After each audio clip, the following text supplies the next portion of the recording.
Good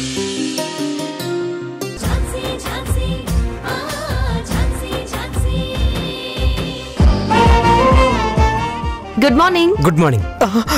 good morning madam. వెళ్ళండి madam, వెళ్ళండి.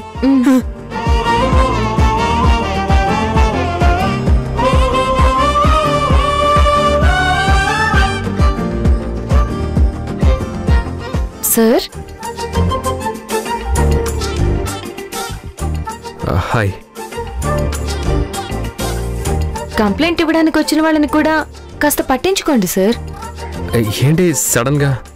అదే ఆ చైల్డ్ ట్రాఫికింగ్ కేసు. ఇంకో అమ్మాయి కూడా మిస్ అయింది కదా, దానికి సంబంధించిన కొన్ని ఎవిడెన్స్ నా దగ్గర ఉన్నాయి. మీకు పనికొస్తాయని తీసుకొచ్చాను. ఝాన్సీ, ఆ కేస్ ఆల్మోస్ట్ క్రాక్ చేసాం. ఇంకో 2-3 డేస్లో ఆ అమ్మాయి కూడా ట్రేస్ అవుతుంది. నాకేదైనా డౌట్ వస్తే మైండ్లో పురుగు తిరుగుతున్నట్టు ఉంటుంది రాజుగారు.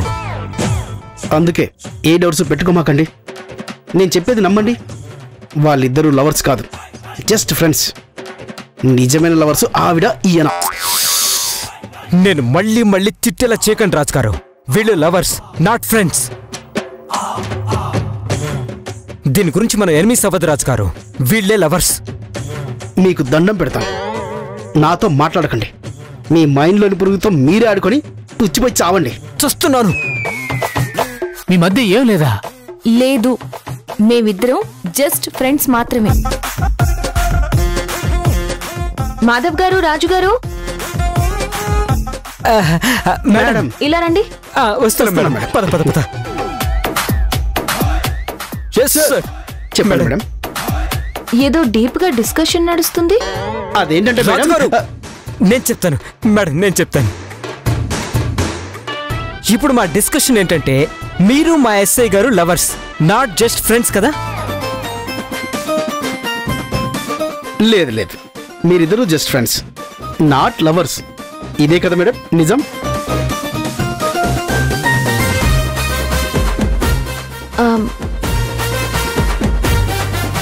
ఇప్పుడు మీ ఇద్దరిలో ఎవరు కరెక్ట్ అనేది తెలియాలి.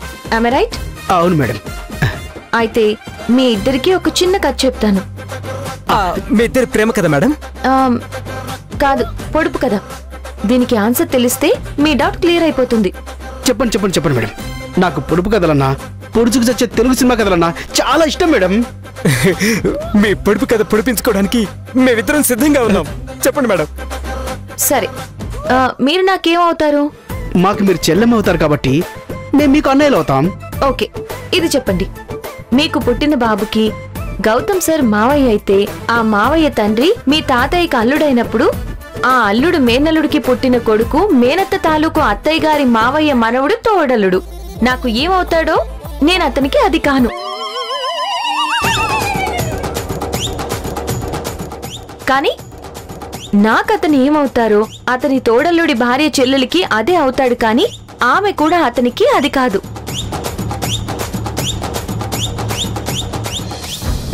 ఇప్పుడు చెప్పండి ఆన్సర్. ఆమె అతనికి ఏమవుతుంది? ఈ పొడుపు కథతో పొడిపించుకునే బదులు కత్తితో పొడిపించుకున్నా ఇంత బాధ ఉండేది కాదేమో. నాది సేమ్ ఫీలింగ్ మేడం. అంత తొందర ఏమీ లేదు, బాగా ఆలోచించి ఆన్సర్ చెప్పండి.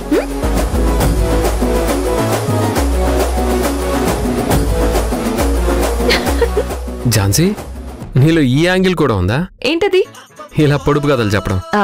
ఏదో అప్పుడప్పుడు అలా వచ్చేస్తుంటాయి. సరే, మనం బయలుదేరదాం పదండి.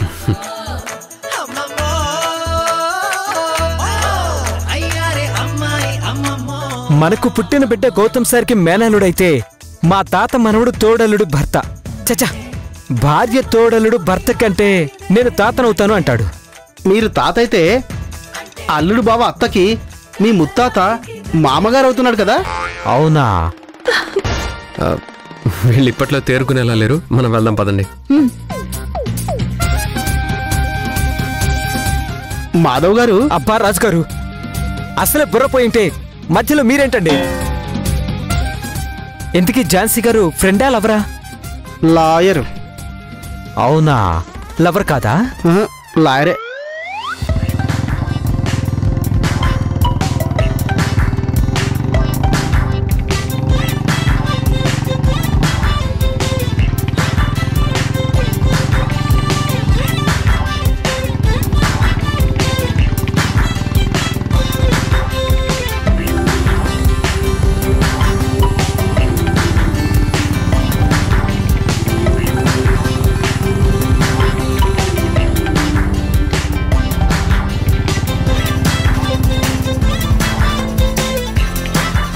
ఇక్కడెందుకు ఆపారు?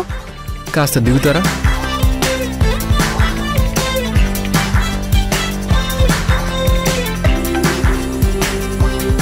మీరు పొడిచిన పొడుపు కథకి వాళ్లతో పాటు నాకు కూడా దిమ్మ తిరిగింది. కొంచెం కోకోనట్ వాటర్ తాగుదామని ఆపాను. అన్నా 2 కొబ్బరి బొండాలు కొట్టు. అవును, నీ లాయర్ తెలివితేటలతో వాళ్ళకి పిచ్చెక్కించకుండా ఇద్దరం ప్రేమించుకుంటున్నామని చెప్పొచ్చు కదా. ఆహా, అడగగానే చెప్పడానికి ఇదేమైనా జీకే క్వశ్చనా? అయినా ఊరంతా తెలుసుకోవడానికి ఇది హరికథేం కాదు, మన ప్రేమ కథ. నా ప్రేమ మీకు, మీ ప్రేమ నాకు తెలిస్తే చాలు. అవునులే, నీ ప్రేమ నాకు చెప్పడానికే ఇన్నాళ్ళు పట్టింది. వాళ్ళకి అంత సింపుల్గా తెలిస్తే ఎలా?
ఏంటల్లా రోడ్డు వైపు చూస్తున్నారు?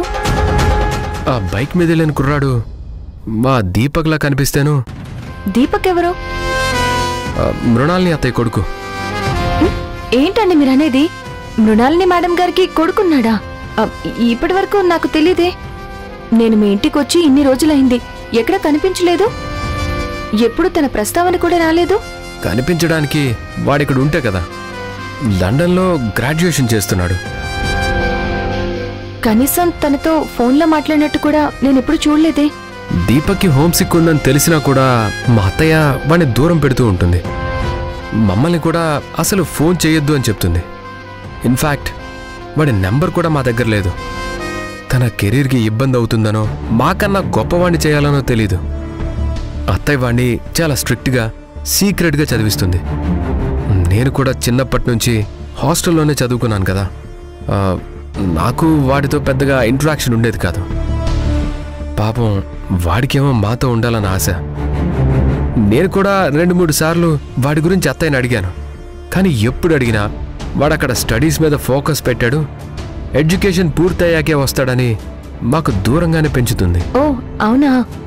నేను ఇంకా మీ బాబాయ్ పిన్ని వాళ్ళలాగే మేడం వాళ్ళకు కూడా పిల్లలు లేరేమో అనుకుంటున్నాను. సరే, ఇప్పుడు అవన్నీ ఎందుకులే, టైం అవుతుంది, వెళ్దాం పద.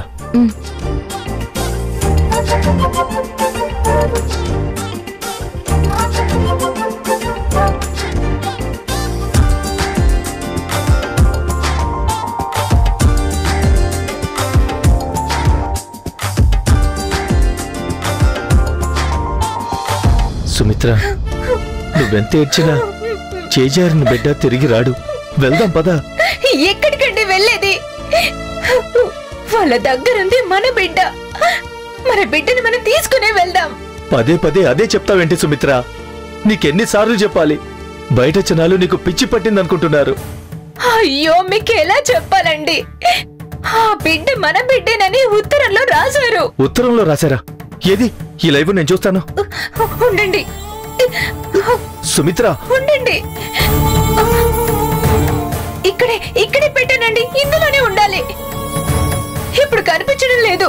సుమిత్ర, మనం వెళ్దాం పద. ఆగండి. అయ్యో, నిజంగా ఇక్కడే ఉండాలండి, కనిపించట్లేదు. సుమిత్ర, నువ్వు బిడ్డను కోల్పోయిన బాధలో ఏదేదో ఆలోచిస్తున్నావు. ఇక్కడ అలాంటి మోసాలేం జరగవు. లేదండి, నేను చదివాను. ఆ బిడ్డ మన బిడ్డ అని రాశారు. విసిగించకు సుమిత్ర, మన బిడ్డ చనిపోయాడు, అదే నిజం. బయలుదేరి ఇక్కడి నుంచి. లేదండి, నా మాట వినండి. లేదు, పద ఇక్కడి నుంచి. అది పద ఇక్కడి కాదండి, నుంచి. నా మాట వినండి.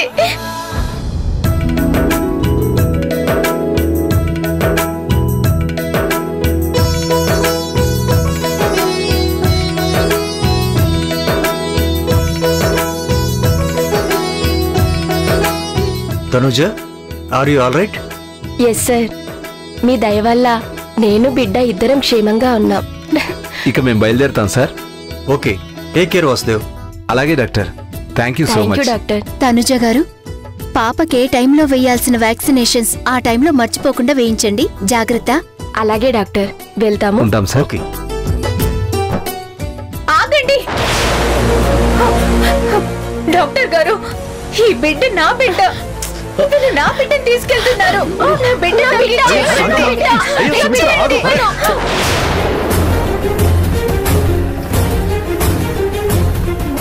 నా బిడ్డ నాకు ఇచ్చేయండి. సార్, ఈవిని చూస్తుంటే జాలిపడాలో కోపాడాలో అర్థం కావడం లేదు. మీరే ఈవిడికి అర్థమయ్యేలా చెప్పండి సార్, ఈ బిడ్డ మా బిడ్డ అని.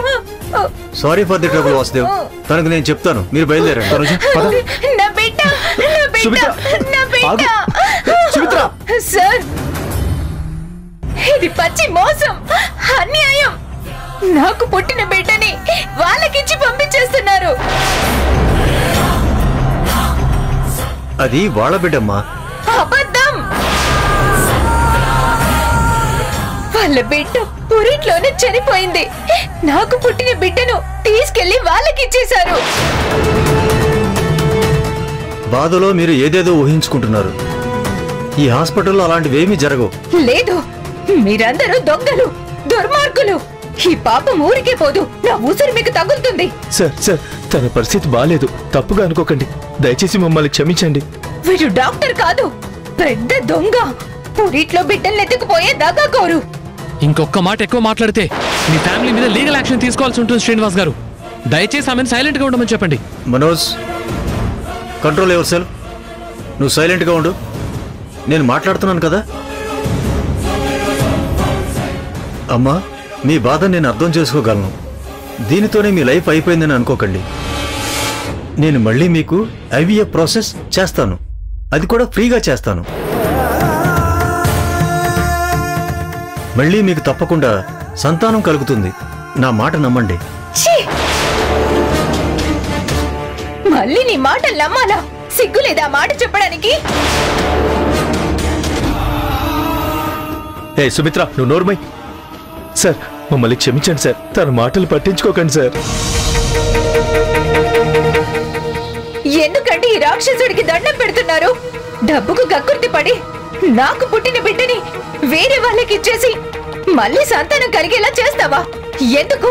మళ్ళీ ఇంకొకరికి బేరం పెట్టడానికా? Shut up. This is last and final warning. మీరు ఇక్కడి నుంచి వెళ్ళకపోతే పోలీసులు పిలవాల్సి ఉంటుంది. పోలీసుల్ని పిలుస్తావా? పిలవండి, పిలవండి పోలీసుల్ని. తీసుకెళ్ళండి సార్, తీసుకెళ్ళండి. నా బిడ్డని తీసుకెళ్ళండి సార్. కాకుండా సార్, చేశారు. వెళ్ళండి. మిమ్మల్ని వదిలిపెట్టను. వెళ్ళండి. నువ్వేంట్రా మనోజ్, వాళ్ళ పరిస్థితి చూసి జాలిపడాల్సింది పోయి కోపడుతున్నావు? సైలెంట్గా ఉండొచ్చు కదా. ఆమె నోటుకొచ్చినట్టు మాట్లాడుతుంటే చూస్తూ ఎలా ఉండాలి నాన్న?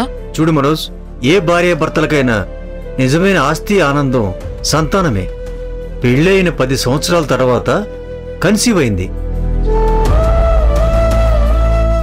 వాళ్ళకి పుట్టబోయే బిడ్డ మీద ఎన్ని ఆశలు పెట్టుకునుంటారు, ఎన్ని కలలు కనుంటారు. అలాంటిది బిడ్డ పుట్టి పుట్టగానే దూరమయ్యాడు. వాళ్ళకెలా ఉంటుందో ఊహించు. ఐఎమ్ సారీ నాన్న, కానీ మీరే బిడ్డ నమ్మేశారంటోంది. అందుకే కోపాన్ని కంట్రోల్ చేసుకోలేకపోయాను. తనేదో నోరు జారుండొచ్చు. బాధ తగ్గిన తర్వాత తనే అర్థం చేసుకుంటుంది. తనకు మళ్ళీ ఐవీఎఫ్ ప్రాసెస్ చేద్దాం. అప్పుడు తనకే అర్థమవుతుంది మనం అలాంటి వాళ్ళం కాదని.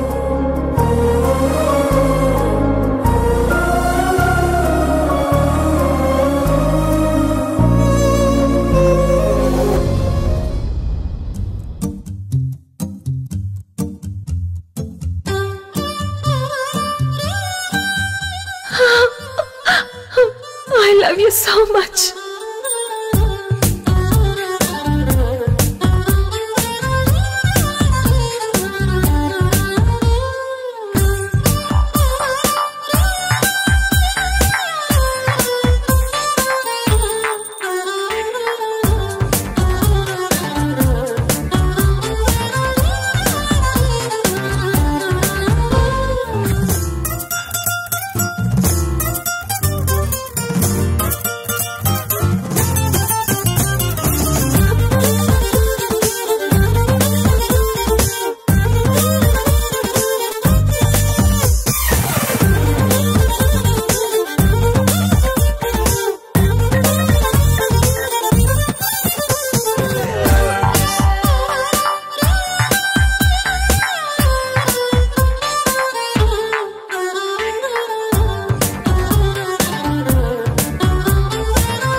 హలో ఝాన్సీ,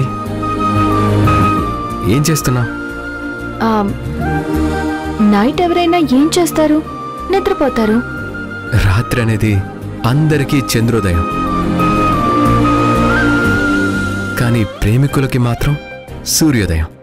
ఫోన్ చేసి నా నిద్ర డిస్టర్బ్ చేసింది కాక కవితలు చెప్తున్నారేంటి? నేను నీ ఆలోచనలతో నిద్ర పట్టక చేస్తుంటే నువ్వు అంత ఈజీగా ఎలా నిద్రపోగలుగుతున్నావు? నువ్వు నిజంగానే నన్ను లవ్ చేస్తున్నావా? అదేంటి అలా అంటారు? ప్రేమించుకుంటే పడుకోకూడదని రూల్ ఏమైనా ఉందా? అలా అని కాదు ఝాన్సీ. మరి ఎందుకు కాల్ చేశారు? పడుకోండి.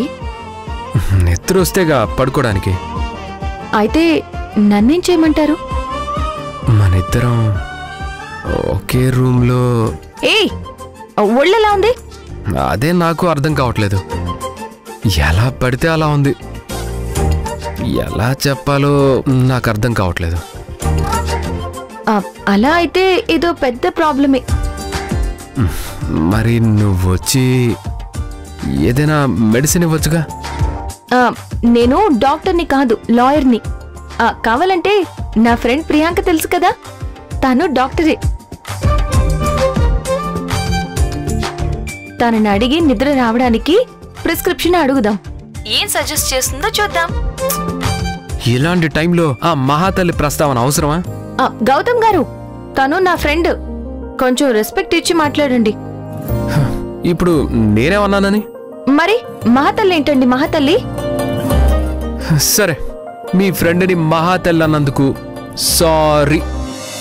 ఓకేనా మహంకాళి? అదిగో మళ్ళీ నన్ను మహంకాళి అంటున్నారు. అబ్బా, నువ్వు నా మూడంతా స్పాయిల్ చేస్తున్నావు ఝాన్సీ. ఇలా కాదు, మనం ఎప్పట్లాగా టెర్రస్ పైకి వెళ్ళి మాట్లాడుకుందామా?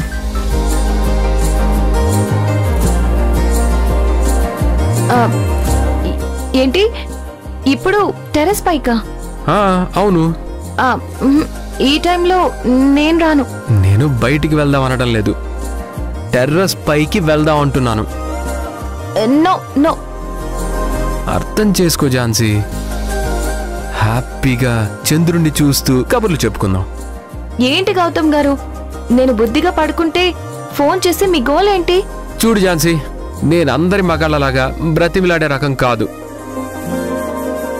అందరికంటే కొంచెం ఎక్కువ బ్రతిమిలాడతాను. Please Jhansi, please please please please please please Jhansi. సరే. ఎస్.